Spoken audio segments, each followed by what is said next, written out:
Yeah. Chaos Wars. Fanfiction. The Stolen Wand. Really? Rin Yeah. sat at the pool's edge. Tokyo was having a very hot day today, and the Fuck this pool was song. looking refreshing. However, Rin did not go in the pool. Instead, she watched the others swim around. They stopped and looked at her, and she knew what was coming. Ahem, and I will read these in the voices of Chaos Wars. Come on, Rin. Come on, the water is so refreshing. Yeah, come in. Hyoma looked up at Rin. I will find you, Red. What's I will wrong? find you and kill What's you. wrong? He asked her gently. I don't know how to swim, she whispered. We can help you. Rin smiled slowly. She set her wand and bag aside. Hyoma offered a hand and Rin grabbed it. He carefully helped her in the water, and her lesson began. Slowly, she began to learn a bit of, but still was not good. And by some hours in, they spotted a figure in a black coat grab and run away with Ren's wand. No! Ren screamed, and she quickly got out of the pool and chased them. Hyoma and the others came close behind Ren as the chase continued until the figure lost them. They went back to the pool to get their stuff. I am not watching it. You're not watching what? Chaos Wars. Fuck that game. I'm reading a fan fiction of Chaos Wars. Which is awful. Hyoma, whoever took my wand, had literally destroyed the world. My wand is dangerous when wrongly used. He held her carefully. It's okay, we will get it back. Inside, he knew that it would be a problem. However, as he held Ren close, the ground began to quake harshly. Shizuku and Hayate were in the changing room, and the quake came even harsher. It came harsher, goddamn it. Hyoma turned to see the thief as the ground cracked, and Ren fell in, holding tight to the ledge. But how long could she hold on? Give the wand back. I'm sorry, I can't. I'm sorry, I should read it in the little kid voice, because that's how they would have did it. I'm sorry, I can't do that. The figure conjured 3 disc blades and threw them at Hyoma, cutting the torso deeply. Hyoma was losing blood quickly and kneeled in as the mage ran away. Hyoma! Ren knew she had to get up there, for he was too weak to hardly move. He made a rotation which accidentally made Ren lose grip and fall. No, Ren! He reached down and caught her wrist and tried hard to get her up. When he finally did, they were sitting face to face, and Hyoma was losing blood faster and began to faint. Cure, Ren cast. It took effect as Hyoma fainted in Ren's arms. Shizuku and Hayate came out, and after Ren told them what happened, they helped him get home. I'm reading like a stupid person, jeez. She helped him through the door. Welcome home, did you feel the earthquake? Whoa, what happened? With an explanation, Ren got past Mom and upstairs. She placed him on the bed and a couple of cures, and I was passed along slowly. Ren? Good, you're awake. Thank you for helping me, and thank you for pulling me up. Hyoma got up and stood by Ren, who had went to the bookshelf. He wrapped his arms around her from behind and held her close, her back against his chest. You're welcome. So are you. He almost smiled at her. Where's Shizuku and Hayate, Beach? Let's go find them. What's your injuries? Let's go find them, he repeated. Carefully, they ran out. The goddamn, this fucking fanfiction is horrible and long. Why is it so long? Fucking ass, Razclown, why? Anyway, carefully, they ran to the house and Hyoma led the way to the beach until he stumbled, and then Ren helped him. They spotted Shizuku and Hayate just by the ocean. They began to work their way down to their friends. After they met up and had a short chat, they proceeded to try and make a plan to locate Ren's powerful wand. But no one could come up with anything. Hyoma was pale, and Ren knew he wouldn't be here, but she also knew she couldn't change his mind when it was made. I'm gonna use my spell to see if my wand is nearby, Ren told everybody. She looked at the sky and mumbled something, then shut her eyes. A thin moment later, she opened her eyes, which held a deeper look within. It's close and active. He's casting. Everyone looked around when Ren's heightened senses led called out, "Danger! Run, everybody! Don't ask, run!" Shizuku and Hayate were not ones to argue and obeyed. Hyoma looked back at Rin. Her eyes were shut and the wave was rising behind her. "Hyoma, run! Just go!" Rin cried, opening her eyes, and the wave began to spill. He ran just in time, only to turn back as Rin was swept away from the beach. "Rin!" he cried. "Hyoma, no!" screamed Shizuku and Hayate. Rin struggled, but the water was fierce, and she strained her arms. Pain came over her, and Rin was forced below the surface of the ocean as many thoughts came over her. "I'm falling. I'm going to die." She spotted a dark figure swimming to her. Or am I? The water overwhelmed her, rendered her unconscious as the figure neared her. Hyoma, now in the water, reached for Rin. Finally, he spotted her helpless and lost body as it lingered in the water. He grabbed her body and surfaced, holding her close to his body. He worried as her brought her to land carefully. He lay her on his beach towel carefully. "Rin, please wake up." Her body lay motionless, pale, and soaked thoroughly. Shizuki and Hayate came to his side and handed him their towels. He folded and made a head support with one and dried Rin off with the other with care. He noticed a strained arm and wrapped it in with a towel. He arranged the head support to create a breathing passage. Then he began to push down on Rin's chest to get water out her lungs. He almost felt tears burning his eyes, for Rin was not waking up. "Is she okay?" his friends asked him worried. "I'm not sure," he mumbled. The tears fell in pain as the air of silence settled in. He only continued pushing on Rin as his friends stood by, still in worry. An hour passed with silence as a friend. Then, as his tears fell hard and most landed on Rin, she sputtered and awoke. He did CPR for an hour? What? And she came back to life now after an hour? What the fuck? They go to the bathroom and leave. His friends had gone to the bathroom and leave them alone. Hyoma came, her soft voice weakened a bit but hearable. "I'm right here," he whispered, squeezing her hand. She managed to smile and squeezed his hand back. "Thank you. It's nothing. Are you alright?" "I'm fine as long as you're here with me." He smiled and held her carefully, and she whispered something he could not understand and fell asleep. He only packed things up for Rin, except Rin's arm wrap. He arranged her in his arms and set out to locate the others. When he found them, he returned the towels and wrapped a silk scarf around it that his mother gave him. Then they parted, and he took Rin where his mom slept on the couch. Quietly, he carried Rin up the stairs and placed her on the bed. Then he changed into something dry and tried to find something dry for Rin. She didn't have many, and what she did have needed washing. He started to the wash and tried to think. Ren's outfit was soaked, so she needed something. He remembered an old outfit bin kept in Mom's room. Crowley went in her room and found the bin. With luck, he found a white skirt and skirt that matched in Ren's size. Really, a skirt and skirt? Okay. The outfit in hand, he made his way back to Ren, who was searching the dresser. He passed her the outfit and sat on the floor facing the wall. Ren changed slowly and then gathered the clothing, tossing them over his head into the worn outfit bins. Then she sat next to him. "Thanks again. I felt I was going to die." He almost looked over. I would never let you die," he whispered. She smiled and hugged her knees so he could rest her head on them. He almost watched her carefully. "Are you okay now?" "I'm fine," she insisted. All of a sudden, the room became cold. Mom burst into the room, and Ren and Hyoma stood up in confusion. She wore pants, a sweater, and a robe all in pink. "It's cold and snow is whirling outside. Close your windows and change into something warmer." She left the room and Ren and Hyoma changed. Ren wore it.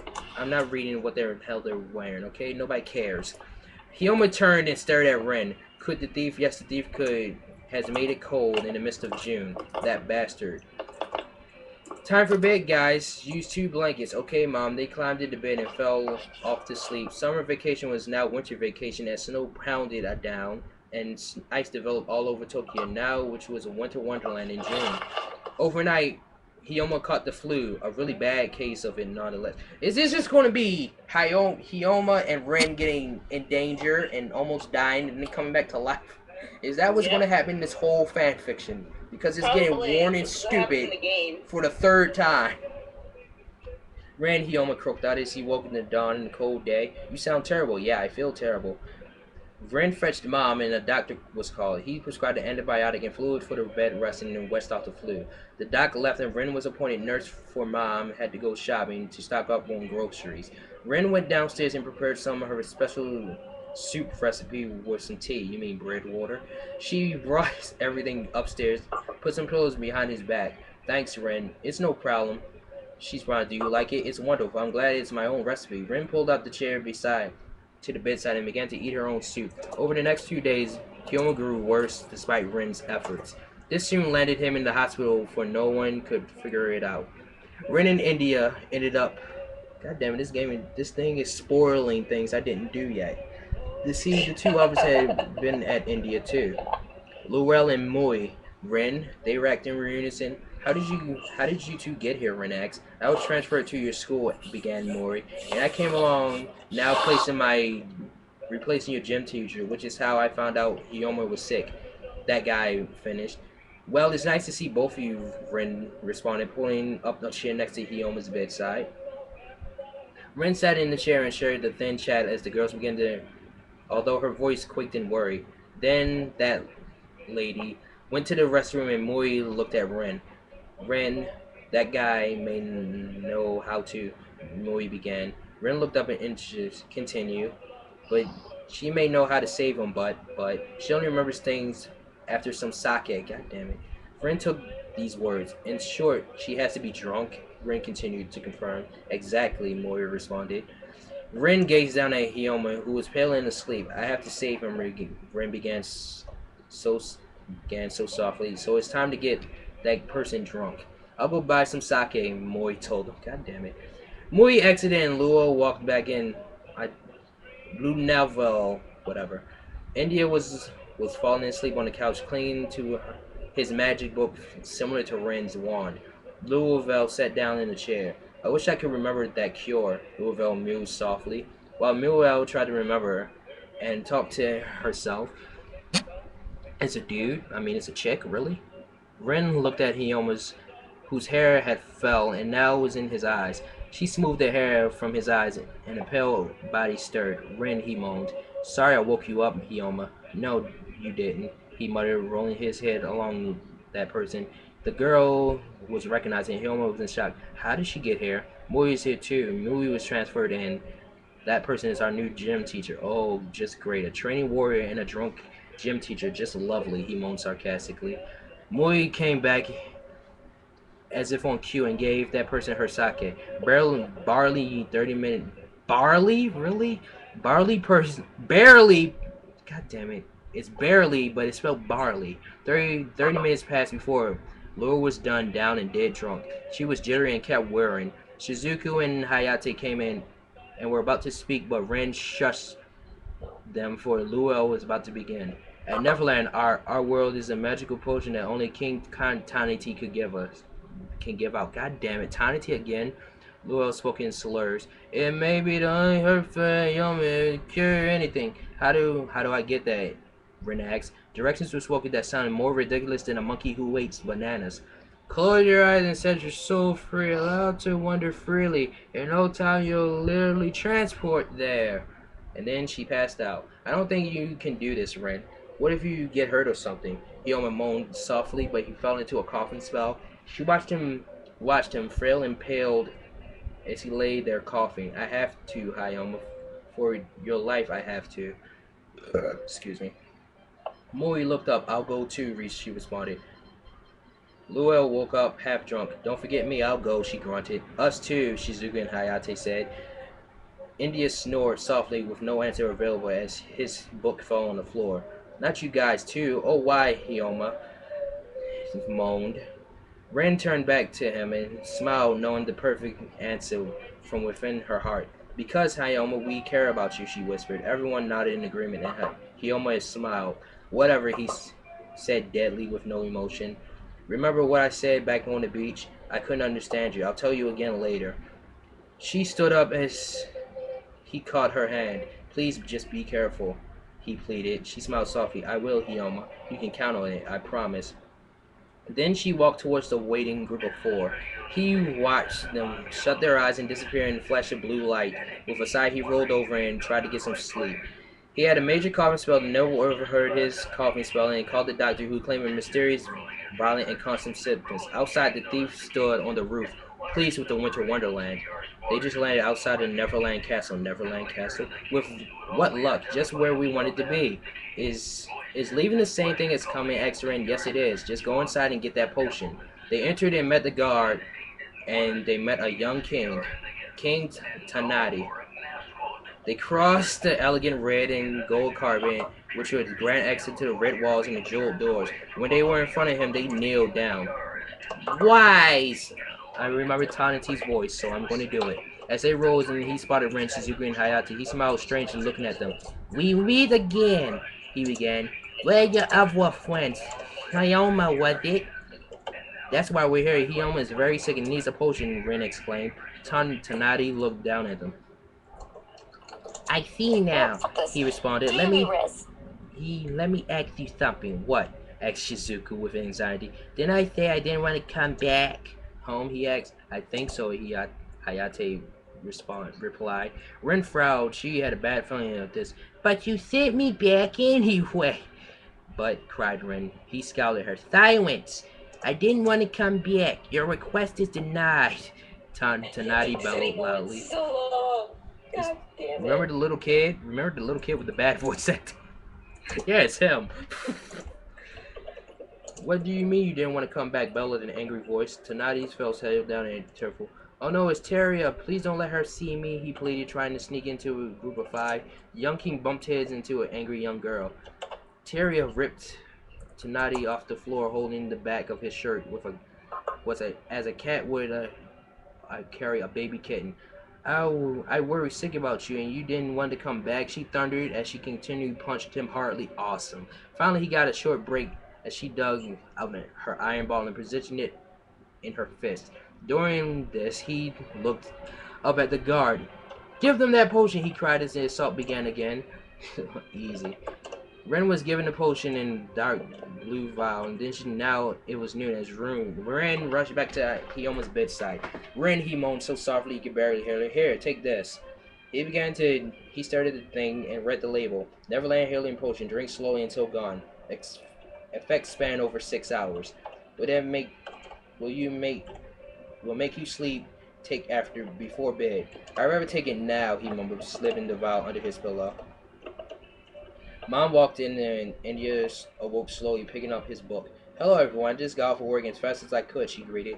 He almost smiled and talked with everyone until bedtime, 6 p.m. Really? 6 p.m.? As on the drive home, after Luel, Mui, Shizuku, and Hayate were dropped off, Ren was silent. What's wrong? Asked Mom. Ren stumbled over her words. Calm down. Just tell me what's wrong. Comfort Mom. Ren sighed slowly. I'm just worried about Hyoma. I see now, responded. Now look, Ren. Hyoma wouldn't want you to worry about so much, got it? Ren nodded as they continued to the driveway. If the thief have done so much doing damage, what else could he cause? Who else would he hurt? Tears slowly fell down her cheek and hit the floor. Finally, she stopped and recalled something Hyoma said earlier. I will never let you die, he told her. Those words comforted her, and now is time. He was there right with her. The thought lulled her to sleep. Within the hospital, the hours passed with silence. The 6-hour span ticked away. At midnight, Hyoma awoke. Yeah, it doesn't tell you that after 6 hours you're going to wake up, he mumbled. At least I'm better. He glanced around. Oh my god, this is boring. It is boring, god damn it. Naomi, are you still here? Naomi? Yes. Respawn, this thing is boring everybody. I hope you know this. Just like that stupid bleach thingy thing. Because you are Hyoma, we care about you. The room showing the moon, and he began to wish Ren was still here by his side. Because Ren, I'm always with you. They actually made him feel cared about. Ren sat at the bedside chair, and he went back to sleep. At dawn, the hospital came into life as nurse saying to change Hyoma. And finally, and she did. Blah, blah, blah. He was no longer sick, nor they said. Ren came back and did her normal. The nurse came back and did her normal checkup. After each step, she began more amazed. Finally, she burst into the room with great intentions. He almost sensed that he was finally going home, and he was so right. Mom couldn't wait. He he woke up his mother, who came down and ripped the phone off the receiver and answered it. Hello, she greeted. The voice spoke. Are you sure? She said in shock. The voice said, Helma is finally well. Mom then looked for the other four. Okay, how did you guys know? Intuition, India shouted. Happily as Ren, Shizuku, and Hayate will put on all a face of innocence. And you three, she asked. Well, they stuttered. Oh, never mind, Mom moaned, throwing her arms in the air. Meanwhile, at the hospital, he almost things packed, and the main clothes back on. They were still puzzled as to find the secret to smile. At the home, the subject was dropped, and Hioma's recovery was celebrated. But outside, danger stirred as the skies darkened. The wind howled. Oh God, is that guy? Damn that thief! Hioma yelled, shouted out the window at powerless Tokyo. Thief? Asked India. Someone stole my wand, asked the rent. So the thief is someone who takes other people's things, he asked. Right, Hioma answered. India frowned as his blonde hair got in his eyes. Is that why it's cold? Yes. India jumped and stared out the window with Ren. And all at once, Ren pointed out somebody on top of a black coat with Ren's wand. Ren, your wand. Hioma is the thief. Oh my, mumbled India. He's kind of creepy. India, stay here. Then he yanked Ren from the sill and blah blah blah. One last time, give Ren's wand back. Oh poor thing, is it too cold? Well, we shall enter the next exit winter tomorrow and do something else, the thief responded. A cruel laugh rang in the air. I take nothing from you except Ren, but your hair is a gift, blah. And as Hioma's eyes were glued on the thief, a large piece of ice headed for Hioma's head. Hioma, look out! And the crash rang in the air with a sharp cry. Ren!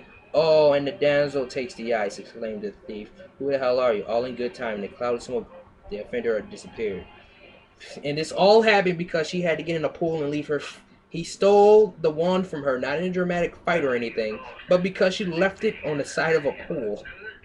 I just want everybody to remember this. Because it's stupid.